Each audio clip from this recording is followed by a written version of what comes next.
Welcome to Spawn Gaming, battle reports for miniature war games. Thanks for joining us, and if you like what you see, don't forget to subscribe. And here's what you're here for. On with the games. Enjoy!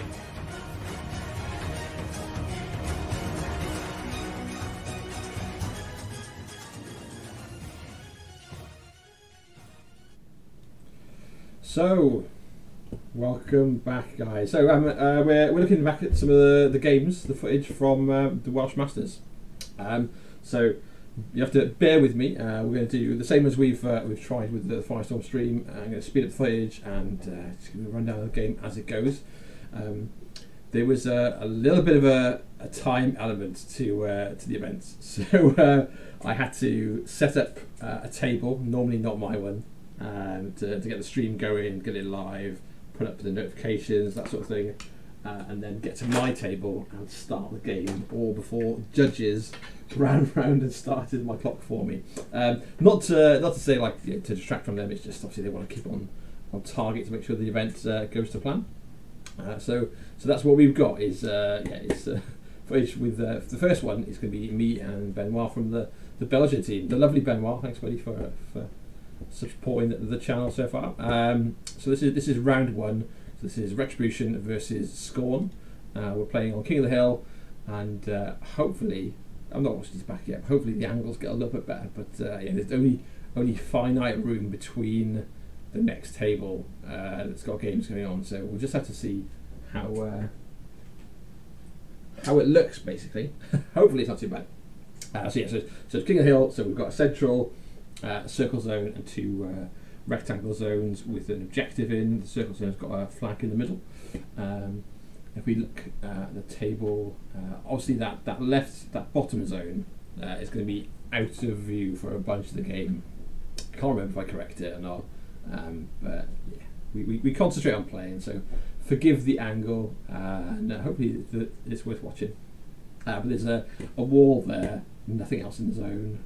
The right zone, or the top one rather, the rectangle zone's got a trench, and then on my side of the table, which is on the right, there's an obstruction right next to where you can currently see my pack of proxy bases.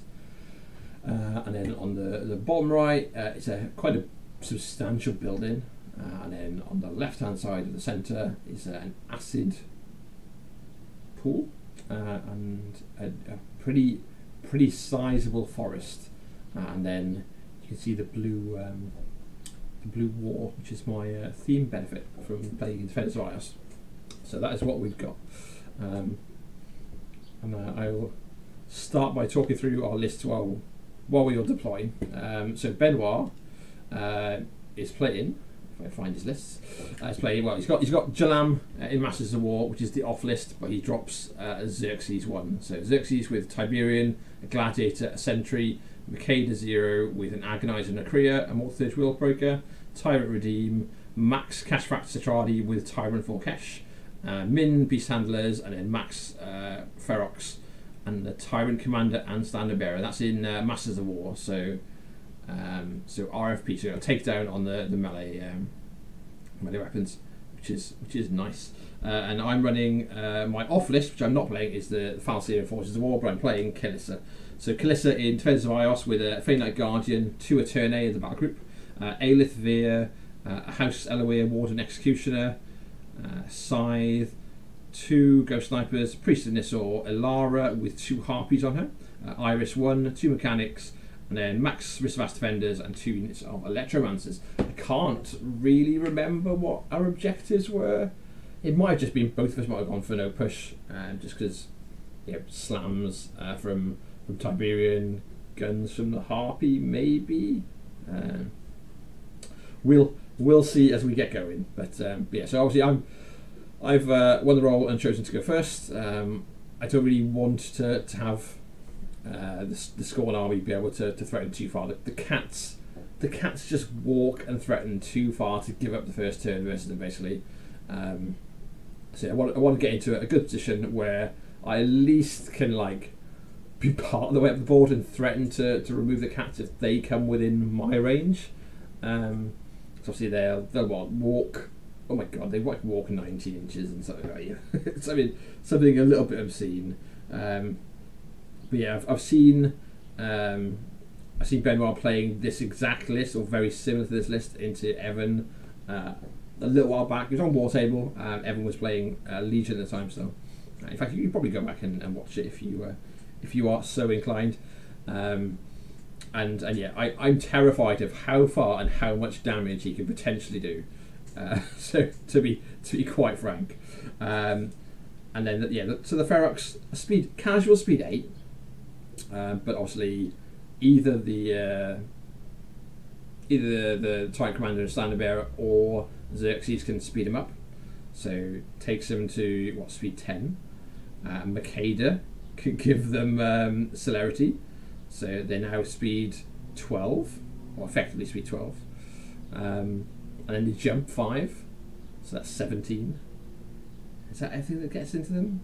17, and then they've got, casual 2-inch reach at the end of it. So 19-inch to just walk, jump, and start stabbing you. So obviously they start power 12, and only the spear is the reach 2 as well, I should say. The mount, the little kitty cats are half an inch reach. So it's a little bit better, but it's not great still, because after a pounce you get +2 to attack and damage rolls. So they're power 14.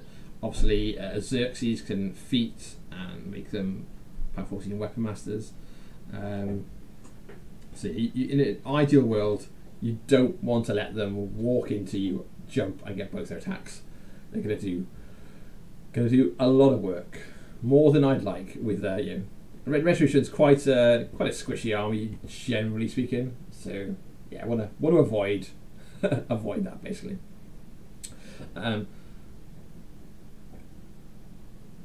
Here I am talking about how I don't want him to go first. So Benoit wins the roll. This is my bad. Benoit wins the roll, and so I've deployed. You can see I'm quite chunky up the table. See, rocking my Japanese WC top from the last WC. I really love the idea of getting the shirts off the new teams. I've got one from Japan, one from Malaysia. It's super cool to have. We got on the top of the table here. This is the big boy himself. So this is Tiberion running up the table at the top, and at the bottom is the Gladiator and the Sentry. I should get the lists up on my screen so I can talk through it a bit better. So we split where the Titans are. Obviously he's got to stick something in the zones to be scoring, and while Benoit talks to me about his threat range and stuff, I'll go through mine. So down the bottom of the screen on my side, you can't really see. You can see the first of an Electromancer. So the unit of Electromancers down the bottom, unit at the very top, and then if I see this, you can see my cursor. So we've got the 2 Harpies and Alara just behind the building. The Risavas kind of sort of in this blob in the middle, and the Eternae. So one of the Eternae obviously is going to be aiming for that zone to take the zone if you can, and then Aelithvir is on the proxy base, not there. Iris is there, and then basically all of the solos blobbed in there. And up come the Cetrati with effectively desperate pace, and obviously they're shield walling, so they walk really far and are super chunky. I can't. Well, if I had an armor debuff, I couldn't chuck it on them because you can't target them with spells, which is kind of cool. So it very much has this just blob of guys heading up the table, and then the cats threatening the top. So they're basically just walking and jumping or running. I can't remember which one he's doing. Either way, we've got a little bit of see my little widget there. That's just showing the range of what I can threaten to shoot with the Eternae. So he's just making sure that I don't just easily take an Eternae out first turn. The problem is that's there, but it's also how far he threatens, right? So I know that if I move forward at all, the cats could jump into me. It's not ideal, but but it is what it is. And yeah, we've got everyone's just basically just run out in position, and away we go. So Alara apparates forward, and trying to work out how I can not give up everything to the bloody cats. So yeah, so it's like against any list with cats and Makeda 0, just being able to go, this is how far they throw it is bonkers. So talking about the threat range of the Titans, and I'm just basically running the Harpies, so they're flying, so they just go, they don't care about the building, and we're just going to go into a position where I can shoot whatever comes into the zone. Spoiler, we're discussing now the Harpies guns. So the spoiler is the Harpies are here not necessarily to kill the Titans, but they've got a good control element with two Thunderbolt shots every turn. They can get some good work. Alara walks down behind the building, casts Speed of Death, and repos further. So you can just about see her on the bottom edge of the screen. And she will spend a good chunk of the game sat behind the building, maybe popping out occasionally, and then repoing backwards. She's like, I think there's a debate whether or not I run with 2 Harpies on her, and I think it's an amazing package. Obviously, if you lose Alara, you're losing 18 points of Warjacks, so it's a gamble, right? But I find that often she can sit back far enough most turns, and you just find a bit of friendly terrain and place her accordingly. So like that definitely comes into the plan for where I set her up on this table. Is like I can either go for top or bottom to I want to get a Harpy in the zone potentially, and the bottom means I can just completely stay behind this huge building with her and be in a much better position. So this is Calissa sort of trots forward.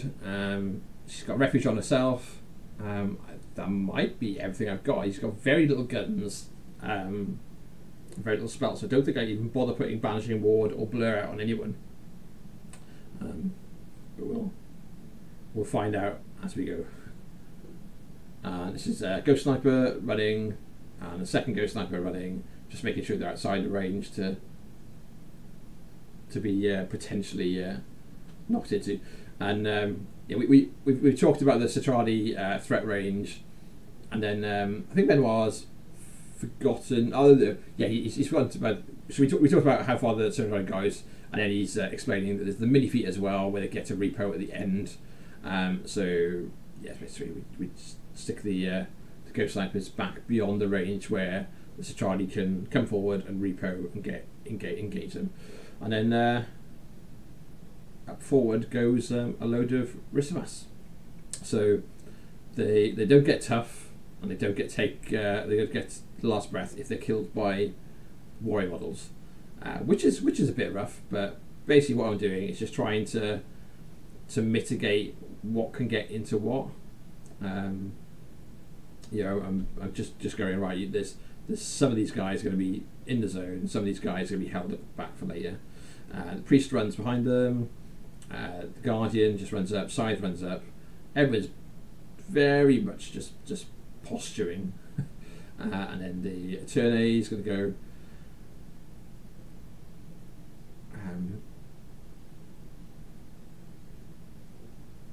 Iris just backing off to a safe position, and then your Electromancers are my sacrificial. Where you can, if you want to bring your cats forward to kill my Electromancers, then I'm not super sad about it, but they've got them to be able to go and contest the zone if I can't get in it.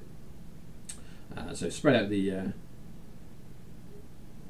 2 Attorney, and then the big chonky boy, the House Eloia Warden Executioner, sits in between the 2 of them, within 3 inches of both of them, ready to pile in. So if somebody comes in either side, he can go in and just start really laying the smack down, and boy they do a lot of damage. I am a big fan of the new House Eloia models. Don, one of our locals, is constantly like, they're just suited for you, right? They're Welsh Retribution, House Eloia from the valleys, and apparently that's what it's from. All the gold armour, and just spoiling people's fun. Hopefully, by the next event I go to, there'll be some painted Retribution going on in front of you. But I'm in the middle of a crisis of colour scheme currently. I'd started go for like a royal purple, and then bone, and then sort of teal or cyan, like weapons, like power weapons. And I'm questioning my decisions. So yeah, I need to work that out pretty sharpish and start painting. And we're just very much measuring out what's where, who's gonna go far enough for Benoit starts engaging basically. So it's Benoit's second turn, so no scoring yet, but obviously I'll be able to start scoring on my next turn. So if he doesn't come in hard enough, then there's the potential that I can get a lot done. But like, if you look at the top zone, I'd have to run an Eterne into the zone, so that's pretty bad. And an Eterne running does a lot less than an Eterne shooting. And then on the bottom zone, not so bad. Obviously I've got harpies who can walk forward, shoot, and then speed of death. So I can walk, make full use of them, and go. So we're talking about at the moment where the harpies are, where the ghost snipers are. Just essentially reviewing all the guns that are on this bottom half of the table from the centre line down. So we've got Scythe here, 2 ghost snipers, Electromancers down the bottom, the 2 harpies. So we're just really talking through what can potentially come in. And then obviously Benoit's put an proxy base with just trying to work out where he wants to go to be in the zone with a Titan or 2 Titans. I can't remember which ones. We'll find out. I should say while Benoit's making his plan, I should say if you want to support the channel, you can check out the Wayland affiliate link if you want to buy toys in the UK and Europe, and they're like definitely the cheapest out there. The new Praetorian Press distributor, and their prices are definitely very compelling. You don't get them any cheaper. They're cheap anyway, whether you support the channel or not. But gives us a little bit of kickback, which helps towards getting some new models on the table for you guys to see and to get me to events. And you can also do stuff like share, like, follow, subscribe. You can check out if you're watching us, want to watch us live on Twitch. We stream games normally once or twice a week on Twitch, and you can subscribe, use your Amazon subscribe, and avoid the adverts. And you can watch past games, or if you want to check out the Patreon, have a look, support us there. It's various levels where you can join the Discord and contribute to what we're creating. So you can vote on what you want to see or questions you want to ask people. But yeah, there we go. It's my corporate sellout speech for the day. But yeah, feed our social media. It makes a little bit difference. It makes me happy. Makes me feel like my time sat in the hot box in my office at the moment is worthwhile. So we see the first of the cats are coming in. So he's just committing a single cat currently to go and kill Electromancer, and you've got them spread across that top zone, and then one down the bottom, just the other side of the acid pool, so he can easily shift stuff onto them, spell wise or order wise, so you can give them +2 speed. And the repo, make sure they stay within range of the guy that's back there. So he's back in that giant blob of Skorne is the 5th member of the unit, and yeah, just there to be a spell target, or a target for the orders to give him +2 speed. And then so one Electromancer down, which is okay. I'm alright with that. Like, the Electromancers aren't really super effective at hitting these guys. I think they've got Defender's Ward on them as well, the cats currently. And spoilers, there's also like a dirty little Krea wandering around that behind Tiberion that can obviously put out Force Aura to make them more annoying to hit. So Tiberion sticking himself in the zone, absolutely is going, you cannot score this zone. You can't push him, you can't knock him down, unless you kill him. He's not out of that zone. So, and obviously then he's threatening to dig quite deep, because yeah, he does have a significant threat. And then there's the Krea's gone up behind him with Forsaur up, so it's going to be catching a bunch of the cats. And I think Rhadeim's not gone yet, but it's got the Cetrati shield walking forwards, just basically making sure that they're making an impenetrable wall where I can't see through them, to target anything, say a caster that might be behind them in the forest. And then Makeda's wandering forward. So very, very much hard to get through. I know I've got to completely kill some of these Cetrati if I want to get anything into the back line. And Xerxis energizers, so got the Gladiator and the Sentry move a little bit, and up he comes. Xerxis comes into the back of the zone, completely behind this forest, feeling pretty safe there. Obviously, I do have Phantom Hunter on Kalissa, so there's the option of having, multiple shots into him, but also he's pretty tanky, and you got to hit him. I think he's within Force Aura from Makeda, and he's got 3 focus on him, so unlikely to be able to kill him. And then we've got obviously the Gladiator and the Sentry are running up, so we've got one of them in the zone, and I think that's a Sentry in the zone, and the Gladiator's just behind it next to the objective. And then just moved up all the support models, getting ready to brace for whatever I've got, and then Rhadeim's coming forward into Force Aura. and Benoit declares, "Kill me," which I'd love to, but no, it's definitely not a turn that I can kill him. I can strip the focus of the fury off him with a couple of shots, but it's not great. I could strip off all 3 fury rather, with Kalissa, but she would be like forward and naked at that point, and I don't think a turn A are quite good enough to just kill him. My objective is Pathfinder. There we go. We've accidentally discovered. So on the bottom we've got the Electromancers moving just beyond the screen, and they're literally doing their job of going, there's an objective there, let's get rid of the objective. So they're all doing pulse fire shots onto the objective. So it's obviously a nice easy shot to hit, and then it's D3 power 12 damage rolls per model. So we're racking up the damage with the Electromancers, and then they can reposition to basically make sure that at least one of them in the zone down the far bottom. I think I've probably put one in one corner, one in the other corner, and the other guy just out of the way. Just to make sure that if I can't get everything out and take the zone, at least I'm contesting an annoying spot, basically. Here we're looking at what's going to be the plan. So obviously there's no real way I can effectively clear the top zone. I definitely can't clear the central zone, and the Sentry is a tough nut, but I do have harpies, so if I can get rid of this is the plan, is if I can get rid of the objective, I can probably just shoot.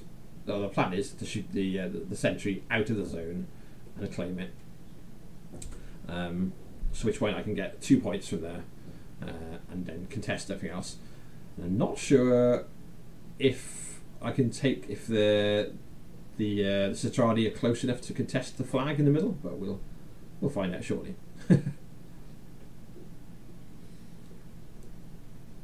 So we're just debating, I'm just debating how well I can get stuff done. So I'm coming up with the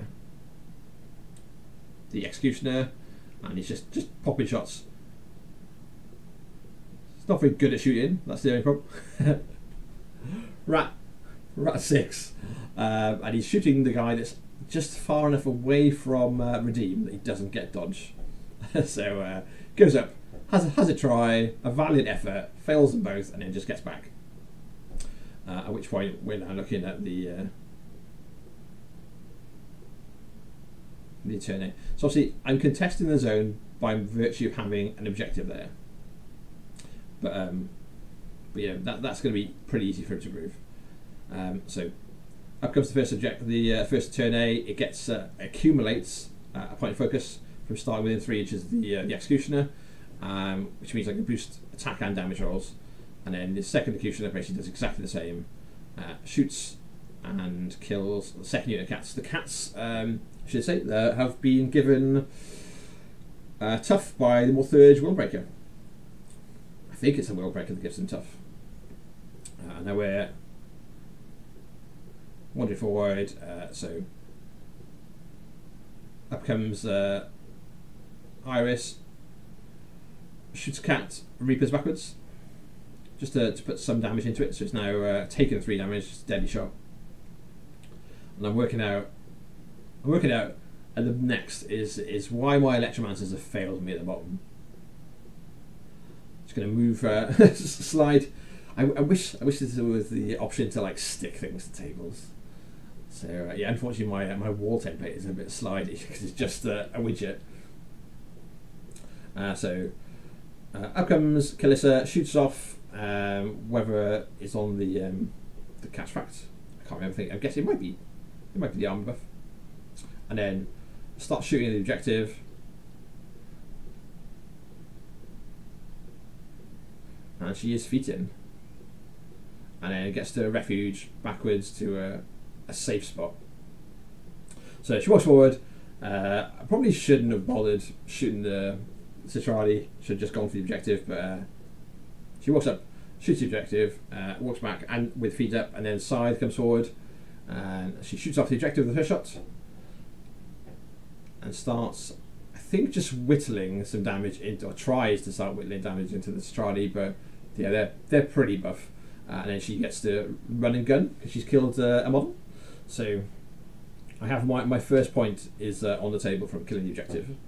So we're off to finally off to a start for the plan.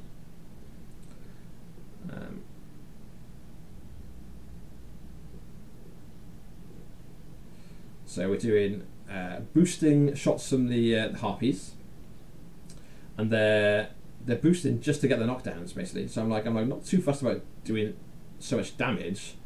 Yeah, I've got 3 focus on each turn. There's 2 mechanics behind there, and after the second shot, out they go, and then speed of death backwards slightly, and then the second harpy now. It's going to do something similar. It's going to sort of scoot forward.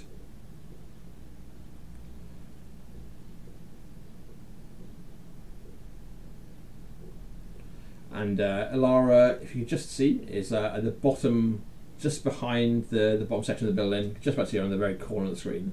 So this harpy is going to be able to walk up, do his shots, and then speed of death into the zone. He's going to die next turn. I'm pretty convinced of it myself, but it means I can score 2-0 up this turn, and yeah, that is the plan. And I guess I can avoid being charged if I've positioned the harpy well enough, which is what I'm measuring. So I'm just measuring to make sure that the harpy can't be charged. It's inside Kalissa's feet. He can definitely walk in and hit me with with like the sentry, but at least it makes it a little bit more less damaging, I guess. What I maybe should have done rather than popping a shot into like a random Cetrati is just kept on shooting into the Tiberion, into the 2 sentries and sorry, the 2 gladiators, the 2 titans, the gladiator and the sentry. Just getting, I think the sentry at this point is knocked down, and I'm not sure if the gladiator is, but so we're on to the Rismas. So we're actually getting some charges.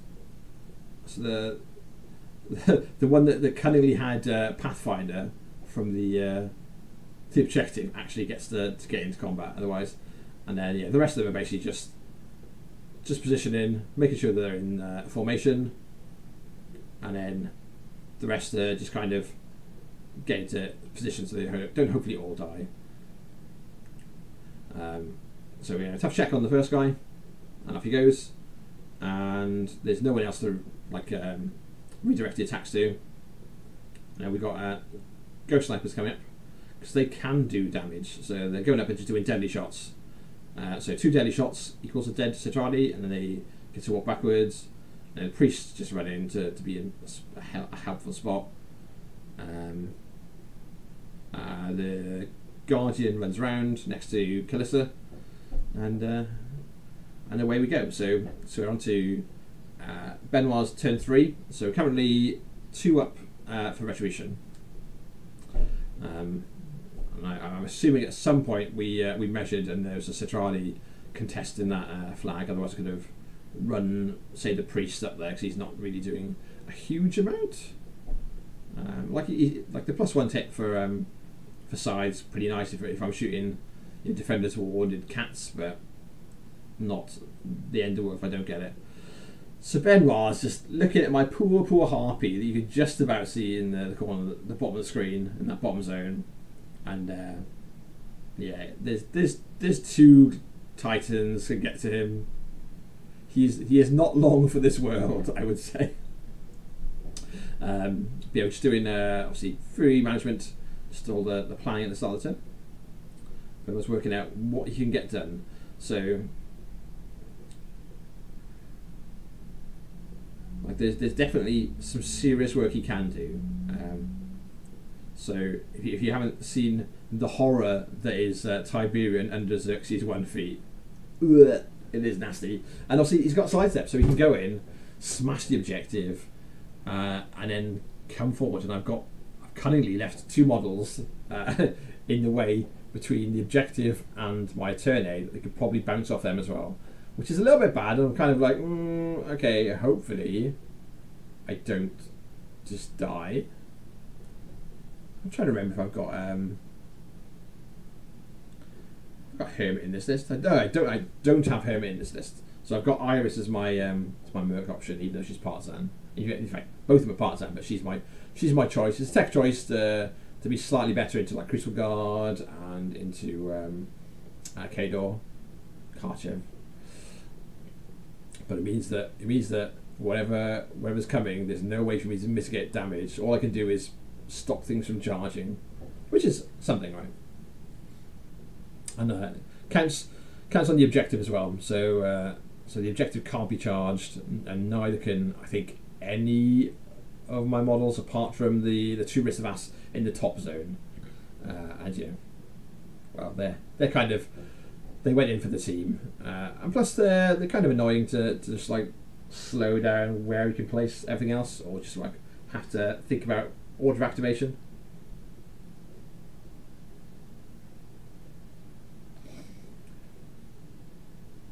So I think up comes someone. I think that's just the Tyrant Commander, standard bearer going forward. A lot of these guys can just go through themselves. And the cats go. So cat wanders forward, jumps. So he's now behind the 2 Risavas, and then just leaving the other cat where he is, just in the top of the zone, just in the way. And then he gets to reposition and get out of the way. So basically just cleared the way, so the big boy Tiberion can easily just go and hit on the objective.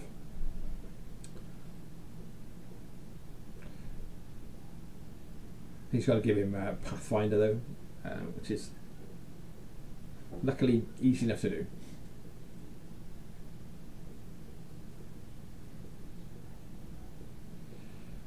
So we frantically searching. So we were like one of the later games to start.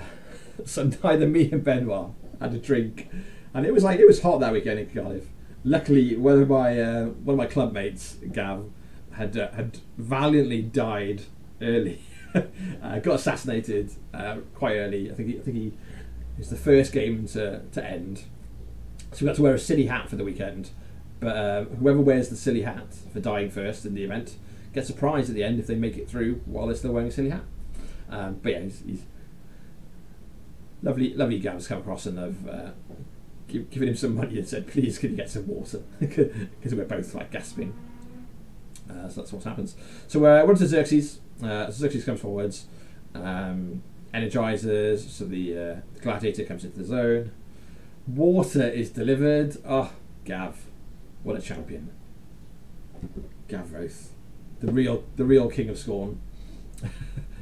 And we're basically looking at where Tiberion is going to go. There's a feat token on the table, and I can't remember if Benoit bothers feating, but we'll find out when damage rolls start happening, I guess, right? Well, he's rolling 3 dice, so I'm guessing the feat is on the table. So the objective goes, and then up he comes, hits the unit leader, gets knocked down, but he's tough. But he's slightly in the way, so he's got to use another attack, so we can scoot forward. Make sure you stay on the side. Control, obviously, for Xerxis. And here comes the pain on your turn name. So he doesn't have to worry about crit slam, because it's an optional thing. And I'm like, well, you definitely have it if you want it. But you can see from my phone there on the table that he takes a good old chunk off him, but having really underwhelming dice when Tiberion hits the objective is why my turn A survives there. So even at 3 dice plus however many from Tiberion, he still takes 2 attacks to smash the objective, or maybe even 3. So Benoit's dice letting him down there. I think that turn A should just on averages be dead by now. But yeah, the having to actually use his attacks before he gets to him to finish the objective is what keeps him going for now. My problem is, of course, can I kill Tiberion next turn? Because he's there at the edge of the zone, in front of everything, and he is a bit of a beast to remove. Obviously, I can't mess around with where he is. I can't push him, can't knock him down. And then under the feet, as long as he gets a model next to him, he'll get the extra armor. So it's like plus two armor just by being in base to base with another Skorne model, which is not what you want to have from Tiberion. So he starts at armor 19, 21 including his shield, 23 including feet if there's someone in base to base, and it's like there's a lot of boxes to chew through. It might be easy to hit him, but armor 23 is a tricky point. So over on the central board, we're getting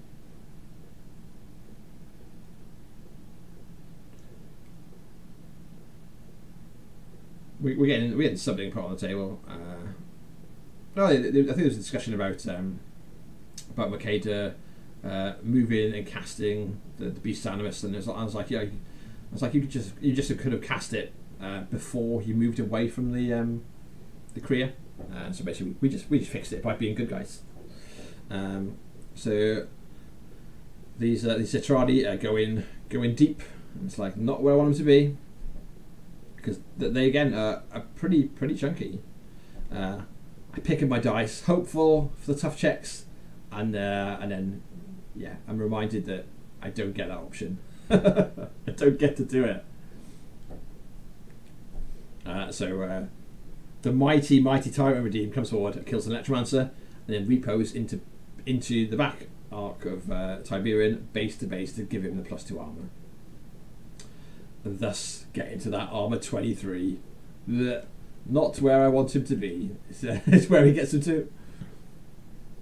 And there we are done. So So I'm contesting the bottom zone with Electromancers, but I'm not contesting the top zone, and the Krea has got into it. So Benoit scores 2, and obviously I'm on 2, so we're now even.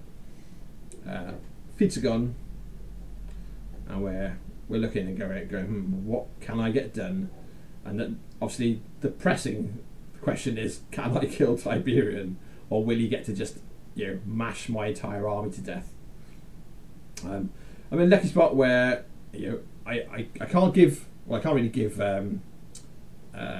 Ghostly to that turn 8 so we can get out of dodge, but I can put in like everything else over there into Tiberion. So I've got 2 at turn 8. One of them is a bit battered up, but has his arms, has weapons, and obviously the Executioner has got some good work. And then I've got things like the Wristmaster and Aelith, who, despite being like little elves, hit pretty hard. Not great. Power 10 Weapon Masters and Power 12 Weapon Masters versus Armor 23 isn't great. But what I can do is down the bottom, behind this building, is a Risavas. So this Risavas is in command, which means that Lara can hand out Ghost Walk to the unit, so they can go into the back arc of Tiberion without dying, and try and remove Rhadeim as well, to obviously drop his armor by 2 effectively.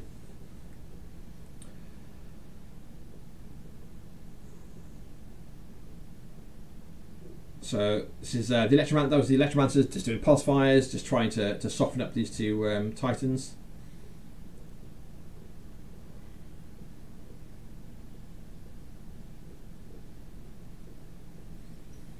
But not to a point where I can kill them both. So this is the mechanics walking across, putting focus on the harpy that's just here behind this roof, and then repoing closer to the other side.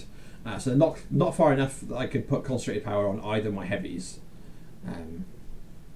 which is a choice that I made. But next turn, if there's a heavy alive, they can do. So which is something.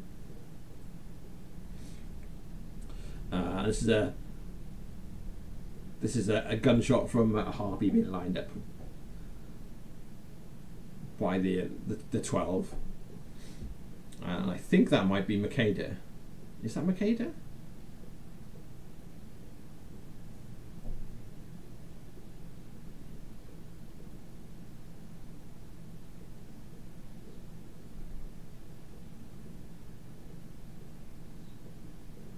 Some very spicy dice. 6s and 5s, and again, what's that? That's 14 on the dice. We've got some Ghost Snipers coming up. So that was the harpy pounding, I think, into the one of the Titans. Ghost Sniper comes up and finishes off. Gets to Swift Hunter, and then Repo. We're kind of looking to see what else I can get. Now we're looking at a line here to the back line, see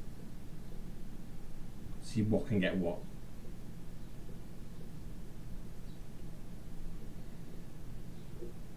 And we're discussing I think we're discussing Xerxis stats. I should check while we go.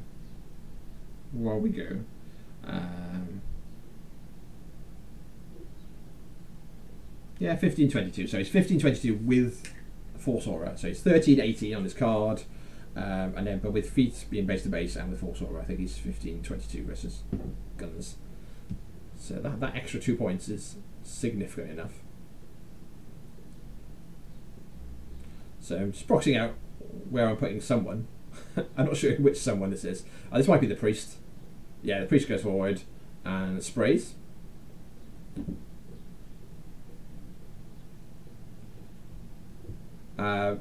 Benoit is reminding me that I can't target his guys, and it's like, oh, you can choose to do something else, which is what I do.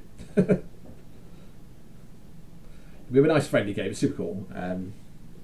I'm not sure if I've ever got around to playing Benoit before, which is cool. I've had him on stream playing war table games before. But yeah, the Belgian team are a fantastic bunch of gentlemen and scholars. Yeah, good laugh to hang out with, and obviously our amazing hosts for the WTC in October this year. So up comes the second harpy, and as you can see, there's a very purposeful line where he's basically just trying to do the same as the other harpy, and it basically shoots him out of the zone and then speed to death in. So again, I'm kind of like going, well, I accept that this guy's probably going to die, but I can score up to 4. Which might not be the best thing, but also, yeah, there's reasons. And over on the top of the screen, you can see that Tiberion is still there, and I'm still not even gone to it. I'm just putting it off. So the Necromancer walks up,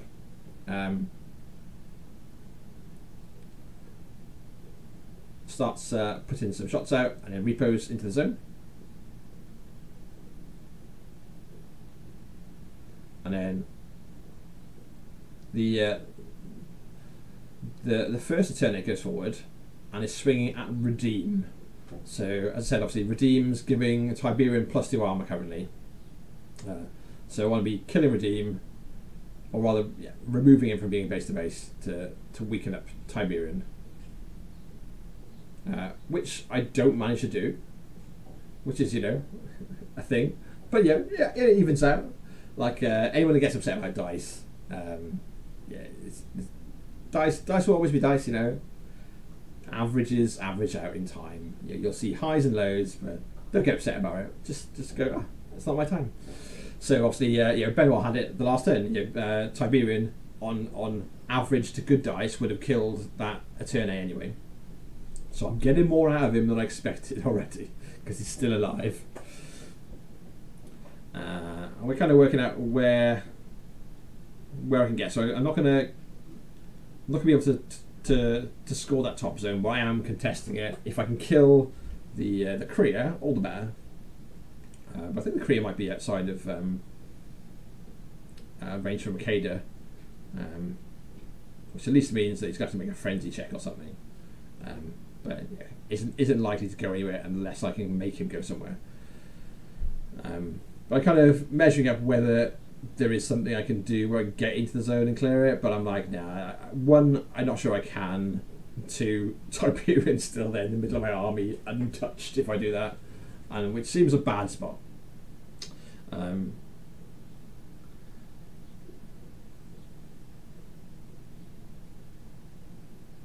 So yeah, this is me working out where's going what, and it's Alara goes up, gives out Ghost Walk, and it repos back behind the building. At which point, these Risavas can charge past Tiberion's front arc into Rhadeim, and then the rest of them can charge into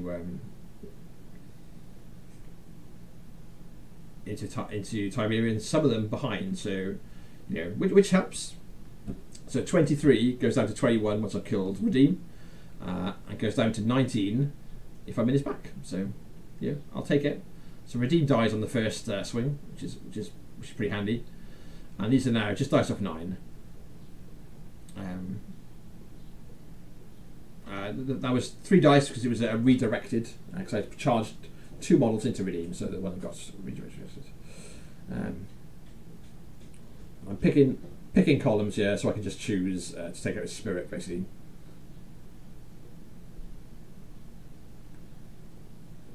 And over on in the middle zone, I've got a couple of in the shadow of the tripod.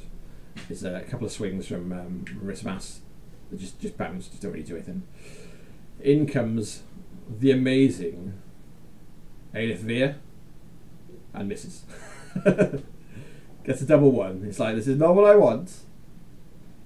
So we've got over here, I've got the potential for this Eternate to walk in, which is what he does. So he walks in, starts swinging, boosting damage. So again, not super great damage. And in comes the Executioner. House Delaware 1 Executioner, so he's pretty chunky. He's going in at power 15. And he does the job. And then Repo is back behind the building because he's not wanting to give himself up. So yeah, I think I got really lucky by managing to have just enough to kill him. I think it'd have been pretty bad if I couldn't. Iris goes up and just as a bit of plink damage to the Agonizer, comes back. The priest. Well, that's not a priest. That is. Oh, that's Calissa. So Calissa walks forward, and foolishly, I shot the Krea with Iris and stripped its fury off it, where I should have been doing this first. So Calissa goes up and is shooting the Krea, but if I'd left its focus on it, its fury, I'd have been using it to boost for free. But I didn't do that because I'm an idiot. So she's on significantly less focus than she should have been. She could have been on like 5 focus at the end of this turn, but it is what it is. I'm basically just running a few bits into position to stop like a landing spot from like some of the last cats in theory. And I get to turn around my turn A, who obviously couldn't go because overhang is a thing. So we're now turn 4. So Benoit's turn 4. I'm 4-2. I'm sorry, so 4-2 in favour of Retribution.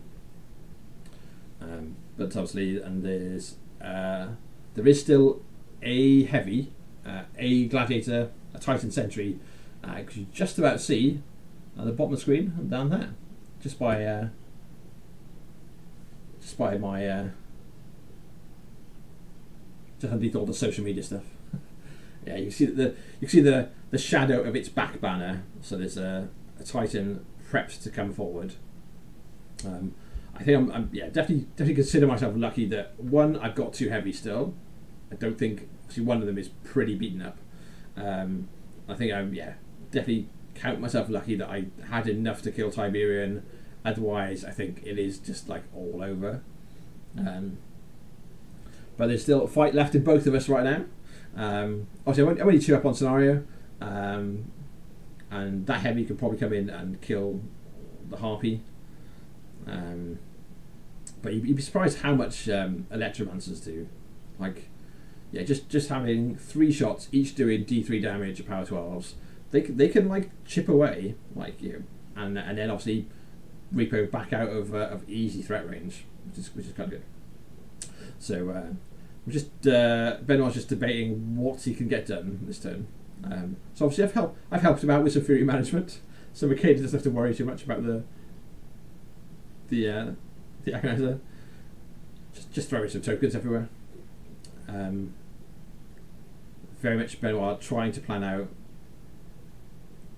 can he clear enough stuff, or what he can clear. Obviously I've got, if you look in the centre zone, here's the flag, and I've got a big old chunk of wristbats here, and I've got some wristbats behind the building, and Aelith. I'm not sure if Aelith might be out of 4, but definitely there's a bubble where a bunch of these guys are all contesting the flag and the zone, so it's not easy. It's going to be easy for him to take it.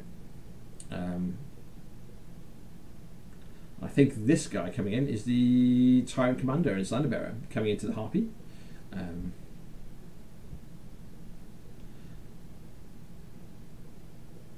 Who is a power 12 weapon master, so no slouch.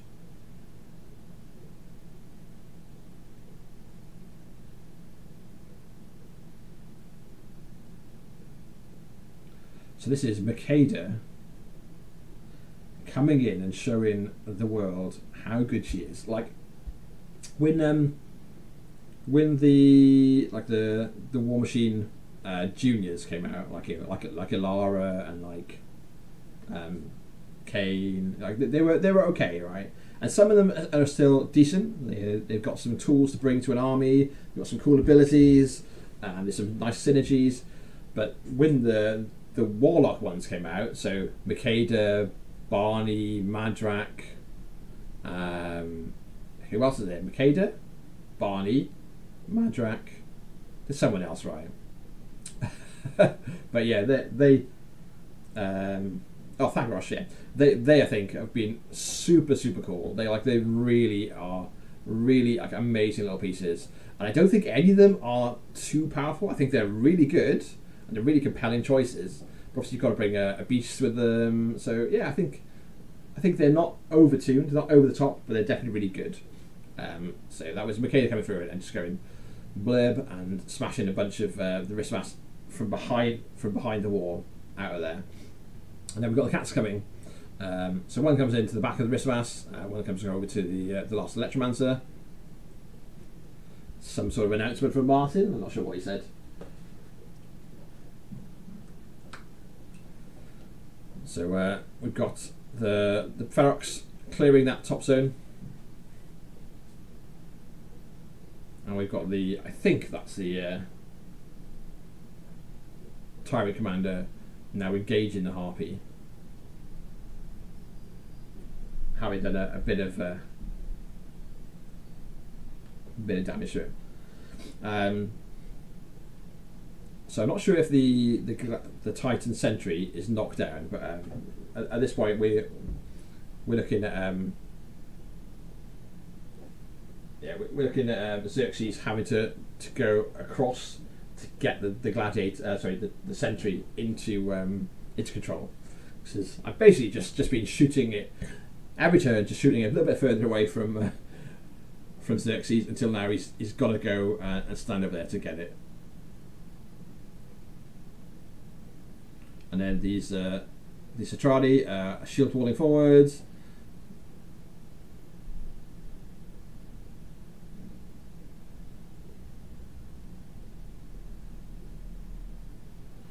So just doing, we're just checking out who's going where. And yeah, Benoit, we had a bit of a laugh because Benoit's kind of like trying to work out where we can get without triggering free strikes from the guys that he's killed. It's like they're dead. You just want to know that. So he goes in, starts swinging, and these guys hit pretty hard. They're like really like this really good brick to like sort of anchor the army around, where they're surprisingly fast for a medium base unit with a lot of armour, and they hit surprisingly hard. And surprisingly hard is if you just about see, I was going to say, if you just about see my phone, you can see me take off the Eternae. So that was an undamaged Eternae that just gets wrecked by them, and then they get to use their mini feat and repo. So they're in a very obnoxious position now, and there's obviously a lot of armour and a lot of boxes still there, but now right in front of Kalissa. The Krea's moving forward, just to get into Makeda's command, make sure it stays in the zone. So and here comes now the Sentry is within control area for Xerxis, and it comes into the Harpy charging it. So spoilers, Harpies do not tank Titans. So I've lost both Harpies now at that point. So Benoit's still not scoring this zone because I've still got Electromancers in there because they are immensely good. But he is scoring top zone. So we'll go 4-3 on this turn. This is my turn 4. So Alara apparates as she is wanted to do. And now I'm like working out what I can do. So yeah, the attrition has definitely swung against me this turn. If the Cetrati hadn't killed the Eternae, I'd have been in a lot better spot, but they did. But I'm looking and going, right, what can I get done? What can I get done? And the answer is, I'm now looking at Xerxes has had to come out from behind the forest. I'm basically seeing if I can kill him. So the Sentry is being a bit beaten up, and is the only transfer target for Xerxes. And he's on 3 Fury. And I think what's next to him then is maybe Celerity.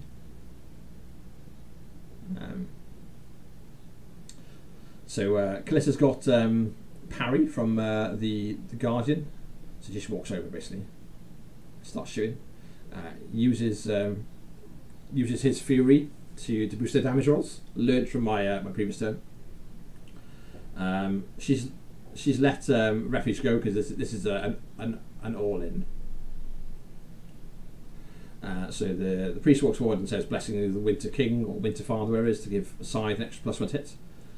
And then Scythe is shooting into Xerxis, who now has no fury, and she repairs backwards.